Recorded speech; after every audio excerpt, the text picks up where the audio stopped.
Hello friends, welcome to our channel Anji सूर।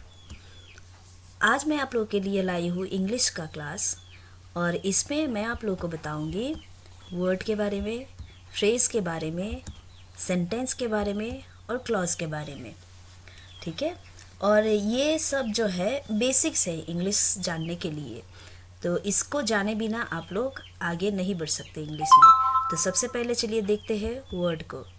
और ये पहले से ही एरोज़ मेरा आ गया है, इसके लिए माफ़ी चाहती हूँ, पर इसको ध्यान ना देते हुए हम जो मैं बताने जा रही हूँ उस पर ध्यान दीजिएगा।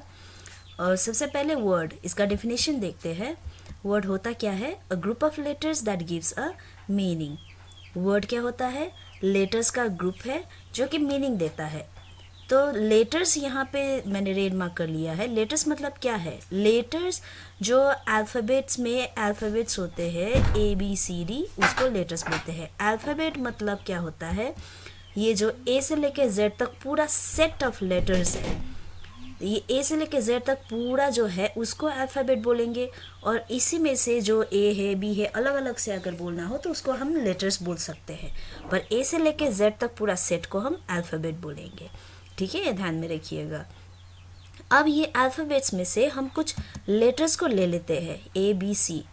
और जब ध्यान रखिएगा, जब लिख रहे हैं अगर बीच में ऐसे ABC जैसे मैंने लिखा है, ये बीच में गैपिंग है, तो ये एक साथ नहीं है, मतलब ग्रुप नहीं है। तो चलिए इसका ग्रुप बनाते हैं ABC। पर इससे जैसे ऊपर डेफिनेशन में बोला गया था ग्रुप ऑफ लेटर्स, ये ग्रुप ऑफ लेटर्स तो बन गया पर इसमें से मीनिंग नहीं निकल रहा है। तो इसी को हम चलिए लिखते हैं CAB।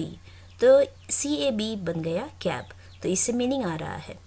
तो कैब मतलब जो गाड़ी हम लोग हायर करते हैं, तो कैब से एक मीनिंग आया, तो इसलिए ये आपका बन गया है वर्ड।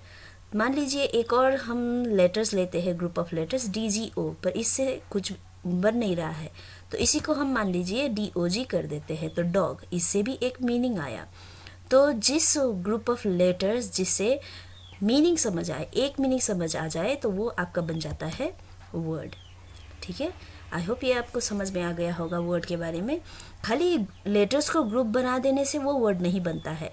लेटर्स का ग्रुप को इस तरह से बनाइए कि उससे एक मीनिंग समझ आ जाए, तो वो वर्ड बन जाता है। एक और ले लेते हैं NO, नो। नो से भी एक मीनिंग समझ आ जा रहा है, नो नहीं। इसी को थोड़ा सा अल्टर कर देते हैं ON, ऑन। ऑन से भी एक मीनिंग आ जा रहा है, जो कि एक प्रपोजिशन है। ऑन मतलब में। तो ये दोनों के दोनों आपका वर्ड है। ठीक है, तो अब चलिए नेक्स्ट चलते हैं फ्रेज में। अ फ्रेज क्या होता है? A group of words that acts as a unit and gives more information than a word. तो फ्रेज जो है, अगर मान लीजिए वर्ड छोटा भाई है तो फ्रेज उससे थोड़ा बड़ा है। वर्ड में लेटर्स ग्रुप बना रहे थे, अब यहाँ पे वर्ड्स ग्रुप बनाएंगे। ठीक है, कैसे? मान लीजिए हमने कैब लिया था, CAB कैब, तो इसमें एक और वर्ड डाल देते हैं RED, red, Lal. And A जो कि एक आर्टिकल है, वो भी टाइप ऑफ वर्ड ही है। ये आर्टिकल क्या होता है ये भी मैं आप लोगों को आगे बताऊंगी। तो ये कैब, रेड, A ये तो आ गया। अब ये ग्रुप ऑफ वर्ड्स तो बन गया, तो क्या इसको फ्रेज बोलेंगे? नहीं, क्योंकि इससे प्रॉपर मीनिंग नहीं आ रहा है। ये सिंटैक्स एरर है, इसको प्रॉपरली प्लेस नहीं किया गया है वर्ड्स को। इसको मान लीजिए अ रेड कैब लिखेंगे, तो ये ग्रामेटिकली करेक्ट है। तो इसका मतलब अ रेड कैब, लाल कलर का कैब है। तो ये आपका बन गया फ्रेज। तो जहाँ पे वर्ड्स आपका एक या दो या तीन, ज़्यादा भी हो सकता है, ग्रुप ऑफ वर्ड्स होंगे और उससे अ सेट ऑफ मीनिंग समझ में आ जाए, तो उसको हम क्या बोलेंगे? फ्रेज। मान लीजिए हमने गॉड लिया और इसमें अलमाइटी दे दिया, गॉड अलमाइटी। इसको हम फ्रेज नहीं मान सकेंगे क्योंकि ये थोड़ा सा इसमें भी सिंटैक्स एरर है, पर इसी को अलमाइटी गॉड बोलेंगे, तो ये एक फ्रेज हो गया। ठीक है, जैसे नो स्मोकिंग, ये आपने ज़्यादातर जगह पे दिखा होगा, तो ये भी एक फ्रेज़ है। उसी तरह से ऑन द टेबल, टेबल में, ये भी आपका फ्रेज़ है। A red cap, almighty God, no smoking, on the table, ये सारा का सारा आपका फ्रेज़ बन जाता है। तो जहाँ पे दो या दो से ज़्यादा वर्ड्स आके उसे एक यूनिट मीनिंग समझ आए तो वो बन जाता है आपका फ्रेज। चलिए नेक्स्ट देखते हैं सेंटेंस। अब सेंटेंस क्या होता है? Definition, a group of words that gives a complete meaning. तो यहाँ पे ग्रुप ऑफ वर्ड्स ही है, फ्रेज की तरह सेंटेंस भी ग्रुप ऑफ वर्ड्स है, पर ये क्या कर रहा होगा? अ कंप्लीट मीनिंग दे रहा होगा। ठीक है, तो एग्जाम्पल्स देखते हैं। अ रेड कैप हमने फ्रेज लिया था, इसमें एक और ले लेते हैं, ही हायर्ड। ही हायर्ड भी एक फ्रेज है, उसने हायर किया मतलब उसने किराए पे लिया, तो ये भी एक फ्रेज है। ये दो अलग अलग फ्रेज है, पर इसी को अगर हम अच्छे से अरेंज करेंगे, ही हायर्ड अ रेड कैप, तो ये आपका बन जाएगा सेंटेंस। कैसे? ये सेंटेंस क्यों बन जाएगा? यहाँ पे ही जो है सब्जेक्ट है। सब्जेक्ट क्या होता है सेंटेंस में? जो कुछ एक्शन कर रहा होगा या जिसके बारे में सेंटेंस बता रहा होगा, तो वो सब्जेक्ट बन जाता है। और हायर्ड जो आपका है वर्ब। तो यहाँ पे जहाँ पे सब्जेक्ट और वर्ब का जो अग्रीमेंट होता है, ये सब्जेक्ट वर्ब अग्रीमेंट भी मैं आपको आगे बताऊंगी, जहाँ पे सब्जेक्ट वर्ब अग्रीमेंट फुलफिल हो गया होता है, तो वो आपका बन जाता है सेंटेंस। ठीक है, एक और देख लेते हैं। He has said no to smoking for good. तो यहाँ पे ही आपका सब्जेक्ट हो गया, सेड यहाँ पे हो गया वर्ब। अगर आप सोच रहे हैं कि हैज़ भी है, तो ये आपका हेल्पिंग वर्ब है।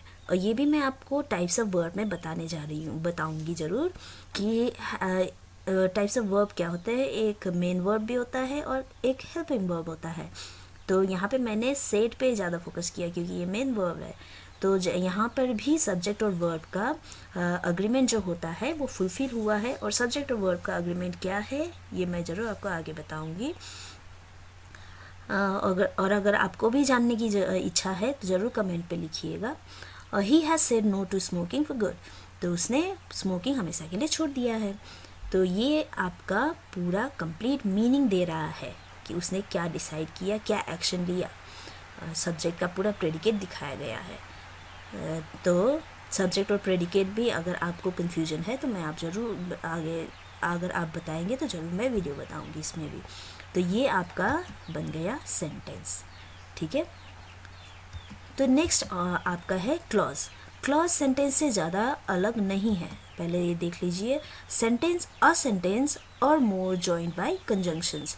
एक या एक से ज़्यादा सेंटेंस अगर वो कंजंक्शन से जुड़ा हुआ होगा तो वो आपका बन जाता है clause. Example, he hired the red cap, ये हमने किया था, एक सेंटेंस है, ये ऑलरेडी एक सेंटेंस है, पर इसी में एक और पार्ट जोड़ देते हैं, विच वॉज अवेलेबल देन, जो कि उस टाइम अवेलेबल था। ये पूरा ही hire the red cap which was available then, ये पूरा एक टोटल सेंटेंस है।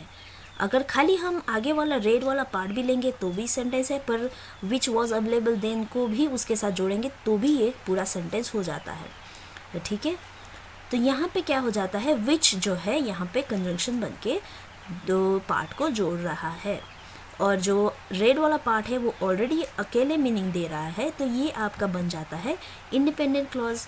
और जो सेकंड वाला पार्ट है जिसको विच वॉज अवेलेबल देन, जो कि उस टाइम अवेलेबल था, अब जो कि क्या अवेलेबल था, तो इसको क्या अवेलेबल था वो जानने के लिए हमको पहला वाला पार्ट में डिपेंड होना पड़ेगा। तो ये वाला पार्ट आपका बन जाता है डिपेंडेंट क्लॉज। तो इस तरह से हम जान सकते हैं कि क्लॉज वैसे कुछ है नहीं, बस सेंटेंस है। सेंटेंस को अगर बीच में कंजंक्शन से जोड़ा गया होगा तो वो बन जाता है आपका क्लॉज। एक और एग्जांपल ले लेते हैं, the almighty father who is believed to be in heaven saves us from problems. तो यहाँ पर भी जो मैंने अंडरलाइन किया हुआ है, who is believed to be in heaven, जो जिनको बिलीव किया जाता है कि हेवन पे रहते हैं। अब जिनको मतलब किन को, तो ये इसका आंसर जानने के लिए हमको other part of the sentence में डिपेंड होना पड़ेगा। तो ये आपका अंडरलाइन पार्ट हो गया आपका क्लॉज, डिपेंडेंट क्लॉज, और अदर पार्ट आपका हो गया इंडिपेंडेंट क्लॉज। तो यहाँ पे इस वीडियो में हमने जाना कि सबसे पहले अल्फ़ाबेट्स होते हैं जो कि बेसिक है इंग्लिश का, ABCD A से लेकर Z तक पूरा सेट ऑफ लेटर्स अल्फ़ाबेट हो गया। और ये अल्फ़ाबेट्स जब अरेंज किया, ग्रुप बन जाता है, प्रॉपरली ग्रुप किया जाता है, उससे एक मीनिंग समझ आता है, तो वो आपका बन जाता है वर्ड। और वहीं पे अगर दो या दो से ज़्यादा वर्ड्स आके उससे एक यूनिट मीनिंग समझ आए तो वो आपका बन जाता है फ्रेज़। और वहीं पे अगर वर्ड एक साथ आके सब्जेक्ट और वर्ब का अग्रीमेंट फुलफ़िल हो रहा होगा तो वो बन जाता है आपका सेंटेंस। और सेंटेंस ही अगर बीच में कंजंक्शन से जुड़ा होगा तो वो बन जाता है आपका क्लॉज। तो ये बहुत ही इजी है, ठीक है।